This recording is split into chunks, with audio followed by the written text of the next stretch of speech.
Alex, আমার বাড়িতে আমাকে আজকে পাত্রপক্ষ দেখতে এসেছে, আর তারা দেখে আমাকে পছন্দ করে ফেলেছে। এখন তুমি কিছু একটা করো, প্লিজ প্লিজ এলেক্স, তুমি কিছু একটা করো।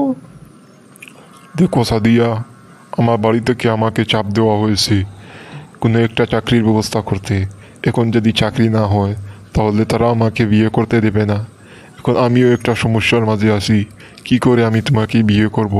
আমারও কিছু করার নাই, যদি কিছু করতে পারি তাহলে তোমাকে জানাবো। আর যদি তোমার মাথায় বুদ্ধি আসে তাহলে তুমি একটা কিছু বলো, তুমি একটা কিছু করো। দেখো এলেক্স, তোমাকে ডেকে আনার উদ্দেশ্য হলো, তোমাকে সেই দিন বললাম কিছু একটা করো, কিন্তু এখন বিয়ের দিন তারিখ ঠিক হয়ে আর দিন গনিয়ে আসছে, আর মাত্র বিয়ের 2 দিন, তুমি এখনো কিছু করলে না। এলেক্স, তোমাকে ছাড়া আমি বাঁচবো না, তোমাকে ছাড়া আমি বাঁচবো না, তোমাকে ছাড়া আমি অন্য কাউকে পাইলে আমি সুখে থাকতে পারতাম না। এলেক্স, তুমি একটা করো। দেখো সাদিয়া, এই মুহূর্তে আমার পক্ষেও কিছু করা সম্ভব না, কারণ আমার পরিবার আমার উপরে যে চাপ দিয়েছে। তবে আমার মাথায় একটা বুদ্ধি আছে, যদি তুমি রাজি থাকো তাহলে সেই বুদ্ধিটা আমরা কাজে লাগিয়ে দিই, আমরা দুজন পালিয়ে বিয়ে করে ফেলি। না এলেক্স, আমি পালিয়ে বিয়ে করতে পারবো না, আমার দ্বারা পালিয়ে বিয়ে করা সম্ভব না, কারণ আমি আমার মা বাবার একমাত্র সন্তান।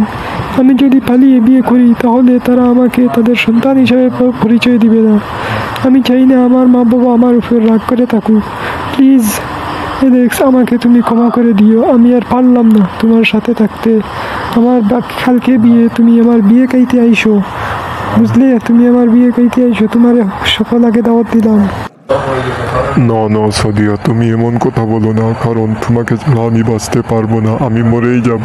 তুমি আমার প্রতি নিঃশ্বাসের মধ্যে রয়েছো, প্রতি নিঃশ্বাসে নাম তোমার লেখা আমার মনের ভিতরে। পুরো দুনিয়া জ্বালিয়ে দেব, করবো চারকার তোমায় না পেলে।